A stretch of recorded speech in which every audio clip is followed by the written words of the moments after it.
Hey guys, so it's been a while since I talked about Marvel, because they kind of suck now.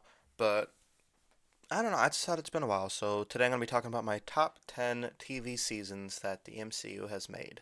There's been a lot. I've seen most of them. I haven't seen like every single one they've done, but I think I've seen a good share that warrants me making a list like this in the first place. So let's get started.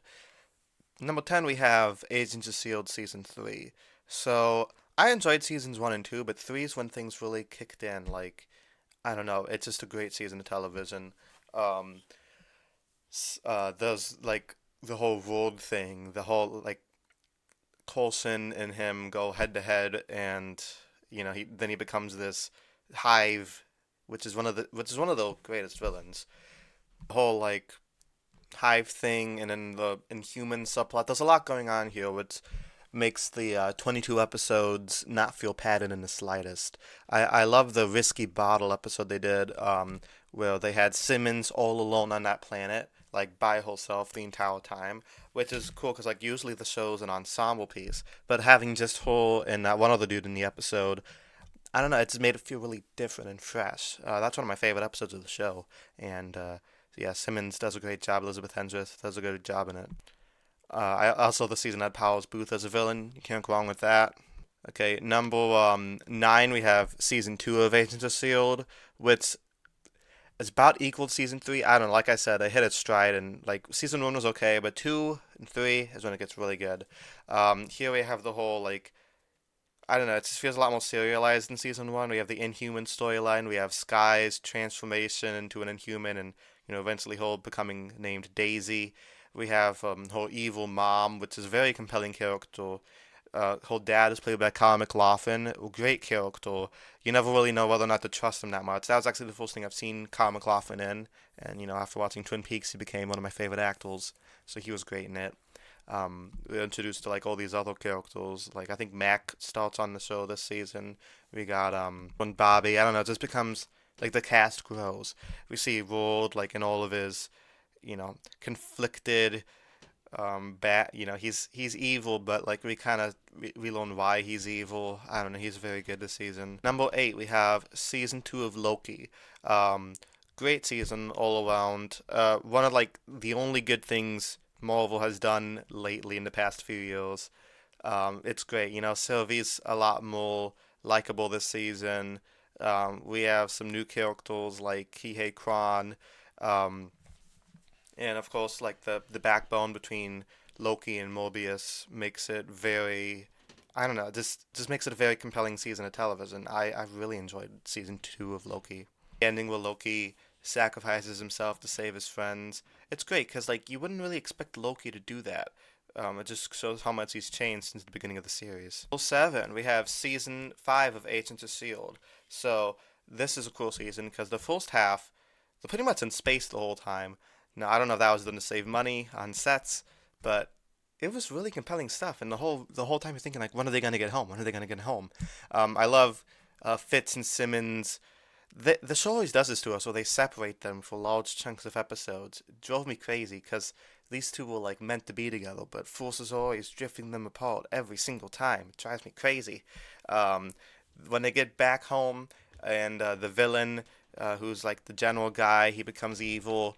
Not exactly the most compelling villain, but I do like how it's set in Chicago because as somebody who's from the Chicago area, I was like, oh my god, I've been there. Even though like it probably wasn't actually Chicago, just special effects still looks really cool. Finale is very emotional and stuff, setting up seasons 6 and 7, which are still pretty good, but not as good as these ones. Moving on to number 6 on our list, we have season 4 of Agents of Shield. This season was insane. Like it's such a crazy season. It's split up into like three different story arcs. Where we have the Ghost Rider stuff, then we have the LMD stuff, and then my favorite when they're all trapped inside of the Matrix. And Ada is one of like the best villains I think. She's such a good villain, played brilliantly by her actress. Um, I don't know. I feel like everything here was on top form. Very intense levels of television. Like every episode would end on cliffhanger, and I'd be like, "Oh fuck! I gotta wait another 2 weeks or whatever." 'Cause I don't know. It was an experience watching this as it came out. Number 5, we have season 1 of Loki, which is pretty good. It's a little bit better than season 2. I don't know. It just it's feel really fresh. Being only 6 episodes, very tight. Not a lot of filler going on.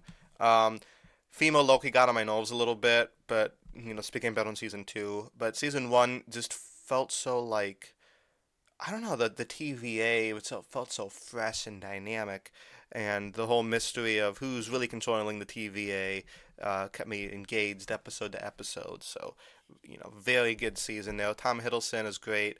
I love his chemistry with Owen Wilson as Mobius. Um, they start off kind of bickering and they become friends throughout the season. What's not to like? Before we have The Punisher, season one of The Punisher. I preferred it to season two. Season two is still really good, but season one is great. It really delves into Frank Castle as a character. Like he was touched on in season two of Daredevil, but he becomes like the main character here. This is a spinoff, and we get to deal with how his PTSD about losing his family and his experience in the role. We have this whole grand conspiracy about who killed his family.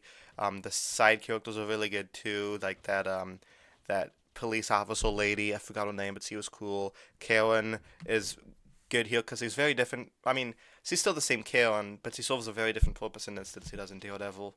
It's a great show. I need to rewatch it sometime. I haven't seen it since it came out. Probably it's been a while.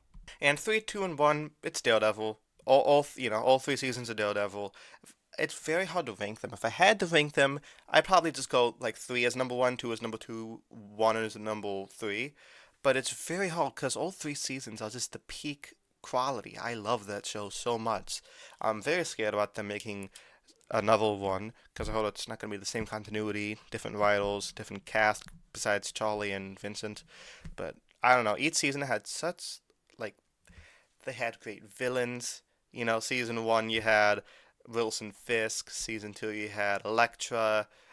Season three you had Wilson Fisk again. Season three you also have Bullseye, like one of the like creepiest villains. I don't know, he's such a good villain. I really need to rewatch the show because I haven't seen it since it came out. So some things are slipping through me, but there's so many scenes that remain memorable. Like anytime Wilson Fisk goes on his crazy monologues, um, Foggy is great. Like he's a great supporting character because he's not just like the sidekick who does whatever Daredevil says. He's a very like independent person. Karen is a great character too. We have whole sad backstory. She doesn't exactly make the best decisions, but she learns from them. And Matt, of course, played brilliantly by Charlie Cox. Just such a great character. The whole Catholic guilt theme, as well as being a hero, but it's how to be a hero in a dark world, all those different themes. I don't know. It's a great show. All 3 seasons are great. They haven't had a single bad episode. And, like I said, they said just to keep it closed off for season three. No, don't make another one. Just leave it be. I don't want Disney to get their grubby little paws on it. But yeah, that's my top 10 list for Marvel TV shows. These are great. Some of the best. Um, Let me know down in the comments what you guys think. What's your favorite Marvel shows? Are some of the ones I said you think they're a little overrated, or do you think there's some I should have said, that aren't as that they're better than the ones I said. You know what I'm talking about. Leave them down in the comments, and I'll see you guys next time. Peace.